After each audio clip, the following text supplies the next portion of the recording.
Well, guys, my great-grandfather lived through the Great Depression. My grandfather was about 10 or 11 years old when that started, so he lived through it too as a child. And he remembered a lot about that, and he told me that it was a pretty horrible time. But my great-grandfather, he had to feed a family. He had a farm, thankfully, so they gardened, they had chickens and things, but they also relied on trapping and hunting.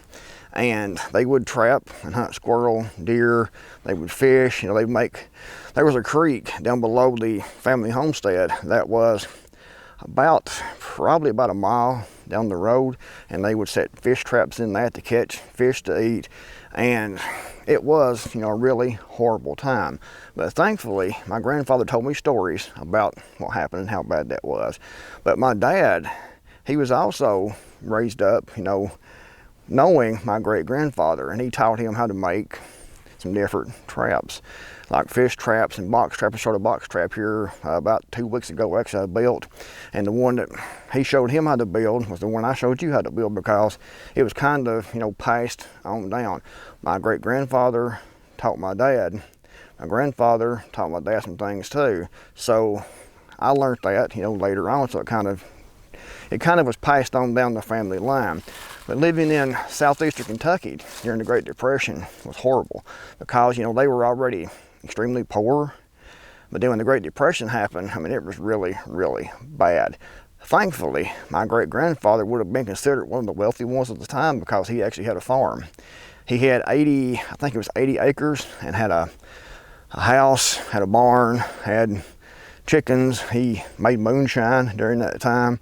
He actually spent, I think, a little over a year in the prison for making moonshine because he got busted. So it was, a difficult time, but thankfully I learned some of the things I know from that situation that was passed on down through, from my great-grandfather, my dad, grandfather, and on to me. And one of those is how to make a deadfall trap that's to catch birds. There's different kinds of deadfalls. You can make a deadfall with like a figure-4 trigger, and when that falls, it actually crushes the animal. You can make that for different size animals, mainly rabbits, but it can be made, larger for, larger things, or it gets squirrels or whatever. It can actually be used for pheasants and turkeys. Deadfalls can fall on top of the prey and actually crush it. This deadfall is specifically made for, birds like doves, for example. Most people don't want to eat a dove, but if you're starving, you will. Blue jays, whatever. But it also trap squirrels. It's good for that too. And when this trap right here, I will show you how that works here in a minute. When that is set and the trigger is tripped, it will fall down and actually trap the animal inside so it isn't hurt. Now, you want to follow any laws of your state about trapping and things like that. But this is just an example of one of these traps, and it's really easy to make. I'll turn the camera in here and we'll talk about how this trap is actually set up and how it's made. All right, guys, so here's the trap, and you can see it's not complicated. This one's made out of a wooden box. It has wire on top, as you can see here.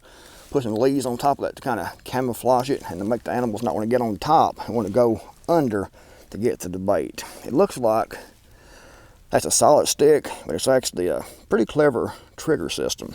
You can make this out of, you can put sticks, you can cut the length, you can tie those together and make a box with the top that will actually be able to do the same thing. You can use a box, whatever you have, that is appropriate size, that isn't too heavy, because, birds and things are lightweight, so you want to have a lightweight box and a really trigger that is a really higher trigger, easy to set off to cause it to close down. But you make this trap, you can see here, we have a string here. I'll turn this over in a minute and show you how this is put together. The string here, it goes out both sides. And when the squirrel or the bird goes in, you put bait, in the center, back in that part there, in the center of this. And when they go in and they trip this string, it causes this trap to fall down and they are trapped inside. I'll get a stick here and we'll trip this and show you how that is actually done. Okay, your bird, here's a little stick. Your bird comes through, or your squirrel comes through. They go in to get the bait, and you can see here is the string. And when that string is stepped on or pulled, and it closes down like so, and you have a squirrel or you have a bird or whatever trapped inside this trap. Works very good. Actually, you can see right there, it didn't take much at all to set that trigger off. Now let's take this, turn this over. You can see I use wire on top of this, and here's the whole box system. And the string, you can see here, is tied to the corners on each side. You can, I put nails in this and tied it around the nails. You could use staples. If you're in the woods and you're made your own box out of sticks, you tied those together to make your own box like this, you could tie this string to the ends. Then it comes out and goes to the center, you can see here. And when you measure this, it's measured like this. You can see it goes through this end here into the center. And your string is pretty tight when you get the trigger set up under this. And that's for a reason. That way when something steps on it, it will pull the trigger and cause the trap to fall. The trigger stick is actually just 2 small sticks like this right here. It's actually 1 stick cut in 2, about 8 inches long, about the size, of a pencil, maybe a little bit bigger than the pencil.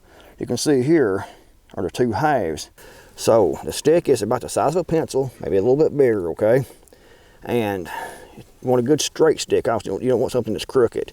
And you mark 4 inches, which is halfway in this stick, and you step over 1/2 inch. You cut down about halfway through this stick in the center, or not in the center, but 1/2 inch over down, and you turn it over, and you do the same thing on this side, 1/2 inch down from your 4 inches, and cut about halfway through this here, and then you simply take and carefully will hold this like this in your hands and just snap this apart and break this, and you should come up with 2 pieces like this right here, and the trigger goes together like so.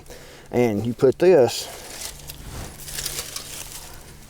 your string, as you can see here, if I can do this, you have this part, one of these looking outwards, and you put this string around this right here like so, okay? And then this one right here goes like this, and then this trap will go on top of this right here, and it's very touchy right now, and you have to work with it and put this in the center, and put this on the ground, and the trap is laying on top of this with the weight. And then when the animal, bird or squirrel or whatever, comes through and touches this string, it will pull this apart here in the center, and it will fall down, and the animal is trapped. It's really simple, as you can see here. When I made the box trap, a lot of people said I didn't go into enough detail on the trigger. So I'm trying to go into a lot of detail on this trigger, how this is made. Like I said, very simple. 4 inches, 4 inches. And it's all 1 stick. You want to get a straight stick about the same size all the way down. Cut this, measure 4 inches, mark it 4 inches, step over 1/2 inch, cut down in one side, halfway through the stick here, turn it over to the exact opposite side and cut down halfway through, snap this, and you got your trigger. This part goes out, the string goes right here, this part goes on top like this, and then you balance the cage, whatever you're using, on top of that. And you have to work with it a little bit and get it to balance right, but you want it balanced up, and the string, will be through here, and you put bait in, and you can see here, it goes like this right here. The string goes through here, around this one right here, and then the animal comes through, pushes the string like we showed a minute ago, presses down or whatever, and it causes this to come apart, and it falls down and traps the animal. I'll set this back up and I'll show you, one more time. Okay guys, here it is again, set up and ready to go. You can see, this is the trigger, there's how it works, how it comes together. You have your string, and the animal comes through, do to get the bait back in there, and it puts slight pressure on that string, and it falls right down like so, and it's trapped. Another thing you want to make sure is you have, fairly flat ground for this to fall on, because you have like a big hump in order to keep this raised up and the animal will escape. So you want it to be pretty flat down. That's the way that it works. You can see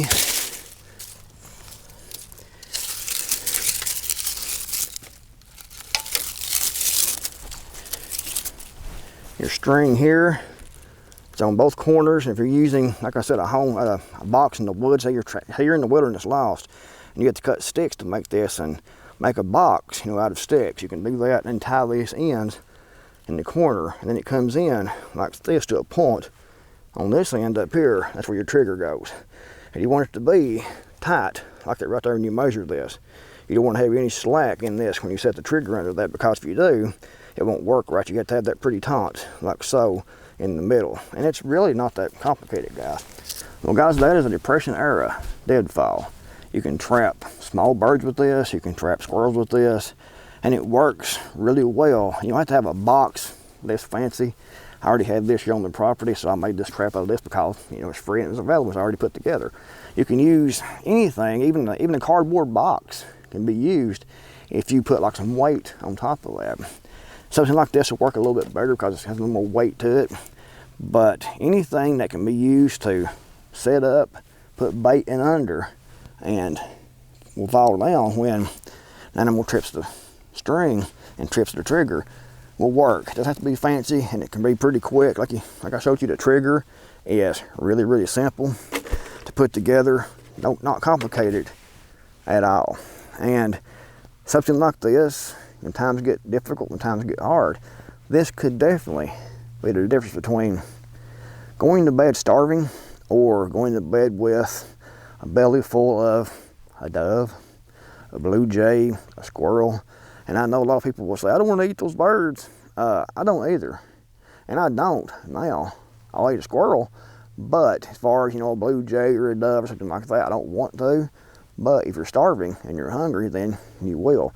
And like I said, this trap isn't taking any consideration to, you know, game laws in your state. So check those out. Blah blah blah. But if you're starving and hungry, who gives a shit, right? You got to do what has to be done. That's the way I see it, anyways. But practicing with these things can be illegal, and it probably is in most states. I've not really checked, because personally I don't care a lot about worrying about the law, but that's just me.